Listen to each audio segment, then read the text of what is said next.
महाराष्ट्र लोकांचे मत, लोकांचा विश्वास, आमची बातमी।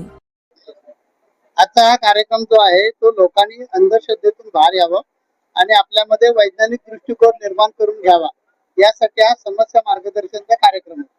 आमची समाजाला त्रिसूत्री मी दिलेली आहे। तुमचे डोळे विज्ञानवादी ठेवा, मन अध्यात्मवादी ठेवा आणि बुद्धी वास्तववादी ठेवा। अशा प्रकारचा जर त्रिवेणी संगम केला तर आपल्याला विज्ञान आणि अध्यात्म याची सांगड घालून जगता येईल। आजचा तरुण जो आहे तो बहकलेला आहे, थकलेला आहे, नैराश्य त्याच्यामध्ये येतं। तर जर आपण अध्यात्माच्या मदतीनं आपला वैज्ञानिक विकास साधून घेतला तर आपल्यामध्ये नक्कीच एनर्जी येते। कारण अध्यात्म जे आहे हे आपल्यामध्ये संयम म्हणजे भक्ती जी आहे ती संयम, समय सूचकता, प्रगल्भता, साधक बाधक विचार करण्याची क्षमता, नेतृत्व करण्याचे गुण विकसित करते, असं आमचं म्हणणं आहे। कारण आपण भक्ती करतो म्हणजे काय तर एकाग्रतेचा व्यायाम घेतो आणि हा एकाग्रतेचा व्यायाम घेतल्यामुळे माणसाला जीवनामध्ये जे बिनचूक निर्णय घ्यायचे असतात तर बिनचूक निर्णय घेण्यासाठी आपल्यामध्ये जे आंतरिक ऊर्जा, सकारात्मक ऊर्जा तयार करावी लागते ती यामुळे तयार होते। आणि म्हणून आम्ही सांगितलेलं आहे की आपण प्रत्येकानं दिवसातून 10 मिनिटं वेळ काढा आणि अंतर्मुख व्हा। या योगे आपल्यामध्ये वैज्ञानिक दृष्टिकोनातून विचार केला तर संयम येईल, समय सूचकता येईल, प्रगल्भता येईल, साधक बाधक विचार करण्याची क्षमता निर्माण होईल, नेतृत्व करण्याचे गुण निर्माण होतील, खिलाडी वृत्ती निर्माण होईल आणि त्यामुळे आपल्या जीवनामधला प्रत्येक निर्णय आपण बिनचूक घेऊ। यासाठी हा समस्या मार्गदर्शनचा कार्यक्रम आहे। आणि आम्ही आमच्या पीठात आमची 13 पीठ आहेत एकूण। मी जगद्गुरु रामानंदाचार्य दक्षिण पीठ नाणीचा आचार्य आहे। जसं शंकराचार्य आहेत 4 तसे आम्ही 3 रामानंदाचार्य आहेत। आणि आम्ही दक्षिण भारताचं नेतृत्व करतो आणि खेडोपाडी जाऊन समाजातील विविध लोकांना वेगवेगळ्या प्रकारची मदत करून आजचा कार्यक्रम आहे तो शिलाई मशीन वाटप केलं। आम्ही घर वापसी कार्यक्रम करतो कारण धर्म टिकला तर आपण टिकणार आहोत। आतापर्यंत 1,55,000 कुटुंबांना हिंदू धर्मामध्ये आम्ही घेतलेलं आहे। त्यानंतर घर वापसी करून थांबत नाही, फक्त त्यांचे रोटी बेटी व्यवहार चालू करून देणं। त्यानंतर thalassemia, sickle cell, kidney failure, blood cancer अशा रुग्णांना नेहमी दर 15 दिवसानंतर रक्त लागतं। मग महाराष्ट्राची 10% गरज आम्ही पूर्ण करतो, पूर्ण महाराष्ट्राची। आणि त्यामुळे दर वर्षी जानेवारीमध्ये 15 दिवसाचा कॅम्प घेतो। त्यावेळी आम्ही 1,71,150 रक्त बाटल्या दिल्या। गेल्या वर्षी 1,36,272 रक्त बाटल्या दिल्या। म्हणजे अशा प्रकारे विविध उपक्रम करतो। कारण आमचा सिद्धांत आहे, विशिष्ट सिद्धांत, की अणुरेणूत देवा नरेंद्र मणी शोधून पाहा। तुम्हाला जर देवाची प्राप्ती करायची असेल तर दीन दुबळ्या समाजाची सेवा करा, ही खरी अर्थानं ईश्वर भक्ती आहे। आणि तुमचे डोळे विज्ञानवादी ठेवा, मन अध्यात्मवादी ठेवा आणि बुद्धी वास्तववादी ठेवा। अशा त्रिसूत्रीने जगला तर विज्ञान आणि अध्यात्माची सांगड घालून आपण जगू शकतो। आमचं सांगणं आहे की विज्ञानाने केली क्रांती परंतु अध्यात्माशिवाय नाही मनशांती। ही मनशांती प्राप्त होण्यासाठी आम्ही असे कार्यक्रम करतो। स्वामीजी, तुम्ही हिंदू धर्मासाठी काम करत असतात, अनेकांना तुम्ही घर वापसी देखील केलेली आहे। सध्या लव जिहादचा जो कायदा आहे त्या संदर्भात आपलं मत काय आहे? महाराष्ट्र शासनाचं आम्ही अभिनंदन करतोय। त्यांनी आमच्या कानावर आलेलं आहे आणि त्याबद्दल मी माझी पण प्रतिक्रिया दिलेली आहे की महाराष्ट्र शासन आता विधानसभेमध्ये आणि विधान परिषदेमध्ये कायदा आणून पाहत की धार्मिक स्वातंत्र्य या नावावर कायदा आणून पाहत। त्यातील विषय स्तुत्य असा आहे, आमची सगळ्या साधू संतांची मागणी होती की आज मुसलमान आणि ख्रिश्चन या दोन ज्या कम्युनिटी आहेत ह्या हिंदू धर्माला संपवण्याचं काम करतात धर्मांतर करून। मग ख्रिश्चन लोक हे एकदम सॉफ्ट पद्धतीने संपवतात बाप्तिस्मा करून आणि मुस्लिम लोक आक्रमकपणे संपवतात। तर लव जिहाद जो प्रकार आहे, लव जिहाद मुळे काय होतं, लग्न झालं की शर्यतचा कायदा चालू होतो। त्या मुलीचा उपभोग घ्यायचा 1-2 वर्ष आणि मग तिला नेऊन तिकडे बाहेर विकायचं आणि मोकळं व्हायचं।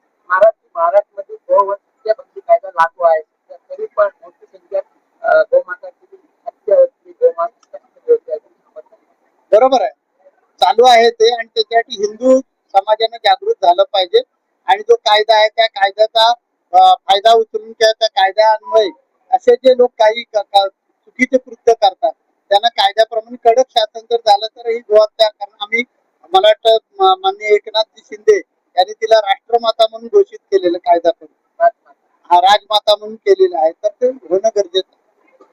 लव जिहाद कायदा देशभरात लागू व्हावा का, त्यासाठी तुम्ही प्रचार प्रसार करणार आहात? हो नक्की नक्की. नुसतं लव जिहादच्या विरुद्ध मी नाही, मी नुसतं मुसलमान लोकांच्या विरुद्ध आहे का, तर असं मी कुठल्याच कम्युनिटीच्या विरुद्ध नाही. मी धर्मगुरू आहे आणि त्यामुळे प्रत्येकानं आपापला धर्म जो आहे तो टिकवला पाहिजे यासाठी प्रयत्न केले पाहिजे आणि दुसऱ्या धर्मावर आक्रमण नाही केलं पाहिजे.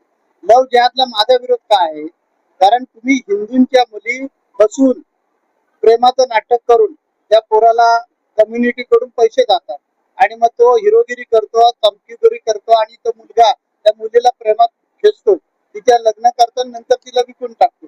हा प्रकार चुकीचा आहे, तो होऊ नये यासाठी मी हे जो आताचं विधेयक येत आहे त्यामध्ये मागणी केली मी महाराष्ट्र शासनाकडे की लव जिहादच्या माध्यमातून लग्न होऊ दे, नाहीतर कसंही होऊ दे. मुस्लिम धर्मातल्या मुलानं त्या ख्रिश्चन धर्मातल्या मुलानं जर आमच्या मुलीबरोबर लग्न केलं तर लग्न झाल्यानंतर सुद्धा तिचा धर्म बदलता कामा नये आणि तिला जी मुलं होतील त्या मुलांचा सुद्धा धर्म, तिच्या आईचा धर्म लागू झाला तर हे धर्मांतर थांबेल. महाराज, एक प्रश्न होता की जगामध्ये सध्या युद्धजन्य परिस्थिती सुरू आहे, युद्धजन्य परिस्थिती सुरू आहे आणि खूप जे राष्ट्र आहेत त्यांच्यावर हल्ले करून त्यांची नैसर्गिक संपत्ती घेण्याचा प्रयत्न चालू आहे. तर अशा काळामध्ये तुमचा जो संदेश आहे तुम्ही जगात तर हे कितपत तारणार आहे? कसं आहे की भारत देश हा तुम्हाला काही दिवसानंतर, आज कदाचित ते कल्पकल्पित वाटत असेल, पण भारत देश जगाचा विश्वगुरु म्हणून उभा राहणार. कारण इथली कुटुंब व्यवस्था, त्यानंतर वसुधैव कुटुंबकम अशा प्रकारचं जे भारताचं धोरण आहे किंवा वैदिक सनातन संस्कृतीचे संस्कार आहे, हे समाजाला जगातल्या आकर्षित करणार 100%. कारण आज पाश्चिमात्य देशांची कुटुंब व्यवस्था पूर्णपणे कोलमडलेली आहे आणि त्यामुळे जे आम्ही एकटे असं जे आणि स्पर्धक तयार झाले त्यामुळे जगाची शांती बिघडले. त्यामुळे ज्यावेळी एखाद्या गोष्टीची एक सीमा होऊन जाते ना, त्या माणूस म्हणतो बास, अशी वेळ जवळ आलेली आहे आणि त्यावेळेला भारत देश विश्वगुरूच्या भूमिकेमध्ये 200% उभा राहील. पण कधी कोणतं वेळ लागेल त्याला. मी ज्योतिषी नाहीये, त्यामुळे परिस्थिती बनवणार, काही गोष्टी परिस्थिती जी असते ना ती तयार करते, तशी परिस्थिती घडवणार.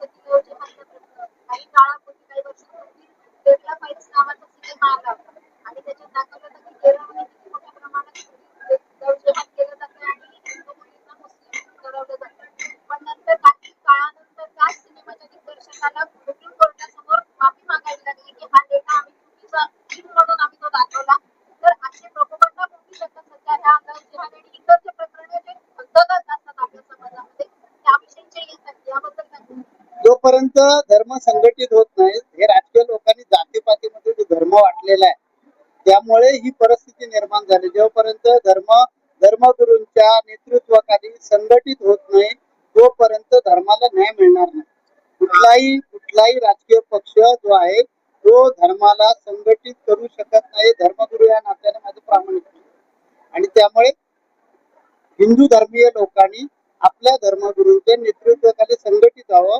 आमचा संदेश आहे, जात पात पूछे ना कोई, जो हरी का भजन करे वो हरी का भजन. हे जोपर्यंत होत नाही तोपर्यंत हिंदू धर्म आक्रमण होणार आणि हिंदू धर्मीय लोक अल्पसंख्याक होत चाललेले आहेत. कुणीतरी राष्ट्रीय स्वयंसेवक संघाचे जे मोहनजी भागवत आहेत त्यांनी 3 मुलांबद्दल बोलले, त्या टीका केली. काय गैर आहे त्याच्यामध्ये? मुसलमान जे आहेत त्या मुसलमानांना किती मुलं झाली तरी चालते, की अल्लाची देण म्हणून समजलं जातं. तर हिंदू जो आहे, हिंदू धर्मामध्ये काय सांगतात की आमच्या धर्मामध्ये फॅमिली प्लॅनिंग सांगितलेलं नाही. अरे बाबा, आमच्या धर्मात पण नाही सांगितलेलं आहे.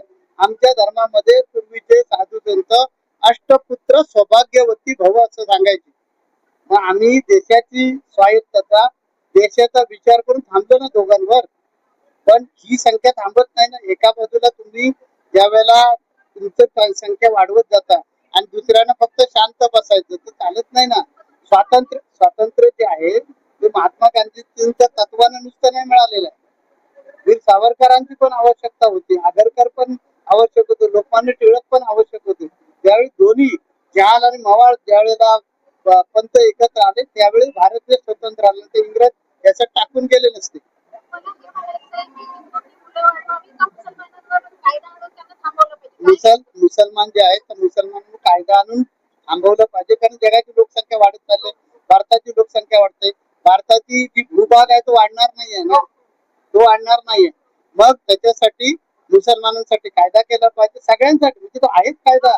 भारत देशासाठी मुसलमानांना वेगळा कायदा करण्यात आहे, अंमलबजावणी केली पाहिजे, म्हणजे लोकसंख्या कंट्रोल मध्ये येईल. मग संघाचे जे मोहनजी भागवत आहे त्यांना 3 मुलं झाली पाहिजे म्हणून सांगण्याची गरज नाही, कारण ते आमच्या हिंदुत्वाचं नेतृत्व करतात. म्हणून मी त्यांचं एक धर्मगुरू या नात्यानं समर्थन करतोय मोहनजी भागवतांचं, की त्यांनी जे वाक्य केले ते फार विचारपूर्वक केलेलं आहे आणि तशा पद्धतीने ते केलं पाहिजे.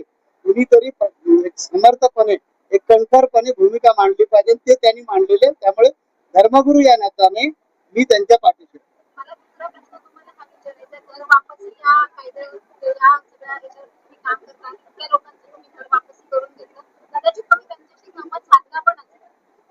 तुम्हाला हा प्रश्न किंवा हा त्या चर्चेमध्ये आला का की त्यांना आपल्या धर्मातून इतर धर्मात जाण्याची आवश्यकता का पडली? आपल्या समाजातली जी उतरत आहे हिंदू धर्मातली, जी अगदी शेवटच्या घटकाला आपण लज्जास्पद वागणूक देतो, त्याच्यामुळे त्यांना इतर धर्मात जाण्याची नाही, लज्जास्पद वागणूक पूर्वी काळ होता तो, आता बदललेला आहे काय. त्यामुळे आम्ही आता आचार्य असून सुद्धा त्यांच्या मांडीला मांडी लावून बसतो. एवढं खेळोपाडी काम करतो म्हणून तर 1,56,000 परिवार हिंदू धर्मामध्ये आले ना. कोणाच्या मांडीला हे जे आपण ज्यांना म्हणता की वर्ण व्यवस्थेबद्दल आपल्याला बोलायचं आहे, तर आता ते फार कमी झालेलं आहे प्रकार. पूर्वी होता, मान्य करतो मी, पण तो आता कमी झालेला आहे. आज धर्मांतर होण्याची प्रमुख कारण काय आहेत, तर त्याच्यात 2-3 प्रमुख कारण. त्यामध्ये शिक्षण पद्धती जी आहे, ही शिक्षण पद्धती चुकीची आहे. आम्हाला मुसलमानांचा, ख्रिश्चनांचा इतिहास शिकवतात, तर कशाला ब्रिटिशांचा इतिहास शिकवतात, कशाला मुसलमानांचा इतिहास शिकवतात? आम्हाला आमचा हिंदूंचा इतिहास शिकवा ना. आमच्या हिंदू राष्ट्र काय होतं, सोन्याची चिमणी म्हणून म्हटलं जायचं, तो इतिहास शाळा कॉलेजमध्ये शिकवला पाहिजे. सीबीएसई बोर्डामध्ये एका परिषदेमध्ये शिवाजी महाराजांना ज्यांनी राष्ट्र निर्माण केलं, हिंदू राष्ट्र निर्माण केलं, त्यांच्या एका परिषदामध्ये तुम्ही अभ्यासक्रम करता, हे निंदनीय आहे. हे बंद करा पहिलं. त्यानंतर शाळा कॉलेजेस आहे, कॉन्व्हेंटच्या शाळेना तुम्ही ग्रँट देता आणि इंग्रजी माध्यमांच्या शाळा जर हिंदूंनी तयार केलं त्याला ग्रँट देत नाही. त्या कॉन्व्हेंट मध्ये शिकवलं तर रिबन घालायची नाही, कपाळाला लावायचं नाही, बांगड्या बांधायचे घालायच्या नाही. तिथून आमच्यावर संस्कार केले तर तिथून संपवलं जातं. तुमच्या सगळ्यांच्या माध्यमातून मी गव्हर्नमेंटकडे, आता आपण सगळे पत्रकार महाराष्ट्रातले, तर महाराष्ट्र सरकारकडे माझी मागणी आहे की जसं तुम्ही कॉन्व्हेंटला ग्रँट देता, जशा प्रकारे मदरशांना ग्रँट देता, तशा वेद विज्ञान शाळा निर्माण होण्यासाठी इंग्रजी माध्यमातल्या ग्रँट सुरू करा. कारण तिथे हे जर शिक्षण दिलं, शिक्षण पद्धतीमध्ये आमचा इतिहास शिकवला पाहिजे ना. ज्या गोष्टी आपल्याला शिकायला जातात व्यवहारामध्ये काही उपयोग नाही, ते शिक्षण आहे आपल्याकडे. अमेरिकेमध्ये तसं नाही. अमेरिकेमध्ये बँकिंग क्षेत्रापासून तिथे शाळा कॉलेजमध्ये शिकवणार. आमचे वेद विज्ञान जे आहे, मी त्याचा प्रयोग केला. नाणीचा सीबीएसई बोर्डाचं आमचं स्वतःच स्कूल आहे, शाळा आहे ग्रॅज्युएशन पर्यंत. 1 रुपया पण आम्ही घेत नाही कोणाकडून, कारण माझं म्हणणं संतांनी दिलं पाहिजे, संतांनी घ्यायचं नाही. त्यामुळे माझे सगळे उपक्रम जे आहेत ते विनामूल्य. तर तिथे आम्ही वेद विज्ञान शाळा शिकवतो. म्हणजे काय, तर अकॅडमिक अभ्यास शिकवतो, पण आम्ही आमचे संस्कार पण शिकवतो तिथे. मगाशी बघितलं असाल तुम्ही, तर सरस्वती माता आहे, त्या सरस्वती मातेला नमस्कार करण्यासाठी घरातून एक फूल घेऊन यायचं, नमस्कार करायचं, इथून संस्कार. त्या मुलाच्या कपाळाला गंध पाहिजे, आईवडिलांना नमस्कार करून आला पाहिजे, अशा प्रकारे. पुन्हा यज्ञ होत्र वगैरे सगळ्या गोष्टी आम्ही तिथे शिकवतो. तशा प्रकारे जर मुसलमानांना मदरशामध्ये त्यांच्या धर्माचं शिक्षण दिलं जातं, ख्रिश्चनांच्या शाळेमध्ये कॉन्व्हेंटमध्ये काय शिकवतात, येशूच शिकवतात ना. येशू कसा मसीहा आहे हे शिकवतात. मग शिकू दे, आमचा त्याला विरोध नाही. मग गव्हर्नमेंट त्यांना जर फंड देतात, हे आमचं हिंदुत्वादी सरकार आहे. हिंदुत्वादी सरकार काय करतंय, का नाही तुम्ही हिंदूंसाठी करत आहे? तुम्हाला फक्त वोट बँक पाहिजे असते, त्यावेळेला फक्त हिंदूंना पुरवळ. म्हणून मी सांगितलं हिंदूंनी संघटित झालं पाहिजे, म्हणजे राजकीय लोक बरोबर येतील. आणि ज्यावेळी राजकीय लोकांची इच्छाशक्ती, आता बघा महाराष्ट्रामध्ये देवेंद्र फडणवीस यांच्या नेतृत्वाखाली जे सरकार आहे त्यांची आज इच्छाशक्ती झाली की धार्मिक स्वातंत्र्य कायदा आला पाहिजे. हा अर्थात वोट बँकेचा परिणाम आहे.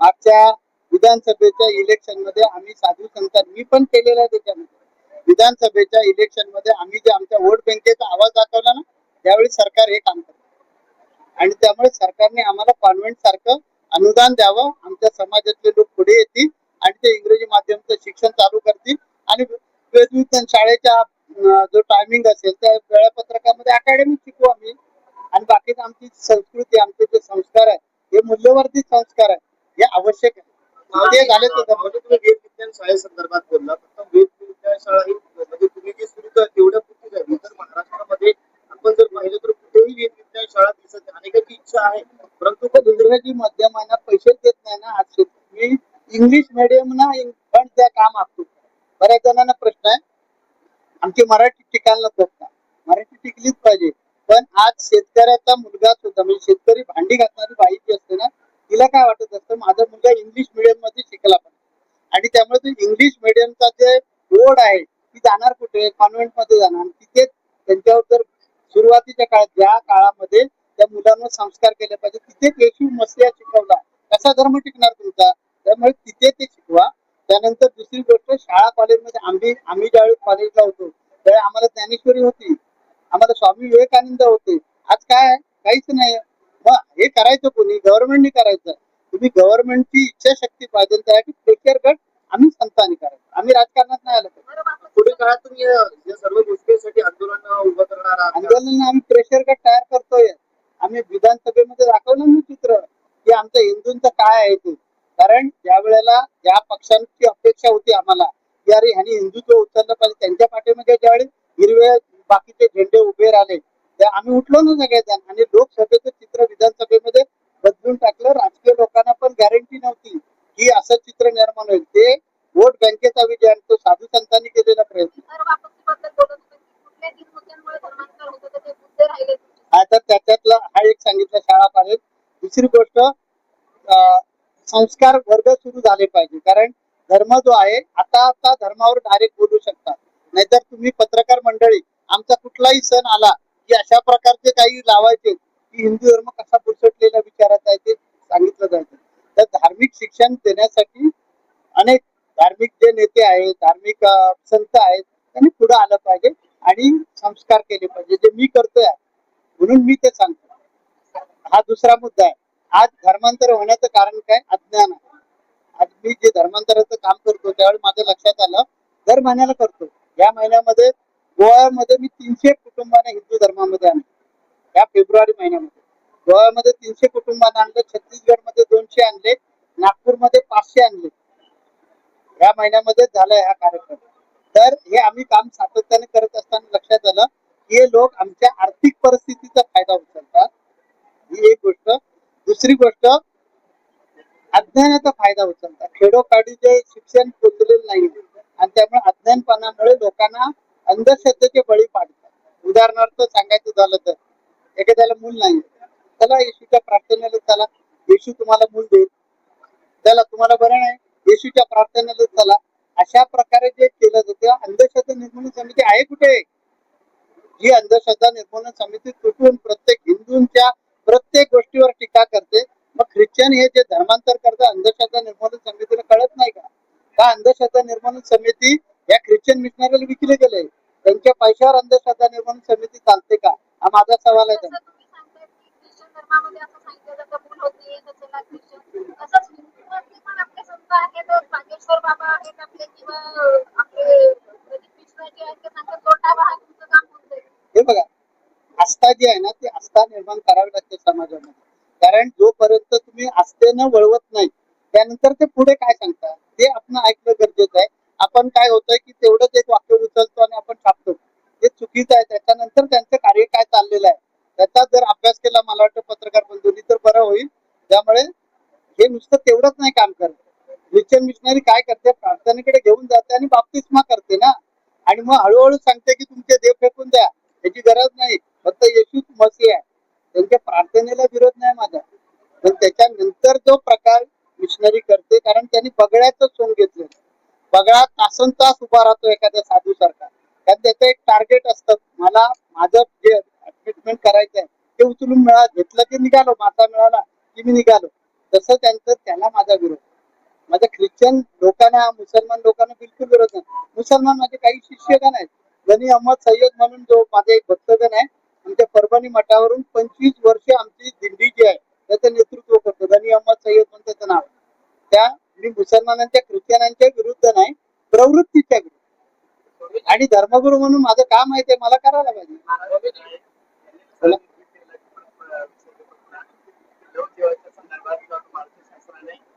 कायदा केलेला आहे. त्याला फक्त एवढं म्हटलेलं आहे की समोरच्या आई वडिलांना मेसेज जाणार, फक्त मेसेज होणार नाही असं वाटतं. म्हणून मी मागणी केली ना. मी मागणी काय केली कळलं नाही आपल्याला. मी मागणी अशी केली, आपल्या माध्यमातून पण करतो, गव्हर्नमेंटकडे पण कळवलेलं आहे की लव जिहादच्या नावाखाली लग्न झालं तरी त्या मुलीचा धर्म बदलता कामा नये. त्या मुलीला होणारी जी मुलं आहेत ती सुद्धा आईच्या धर्माची असली पाहिजे, ही मागणी आहे ना. मग लव जिहादचा खरा जो उद्देश आहे ना तो फेल होणार.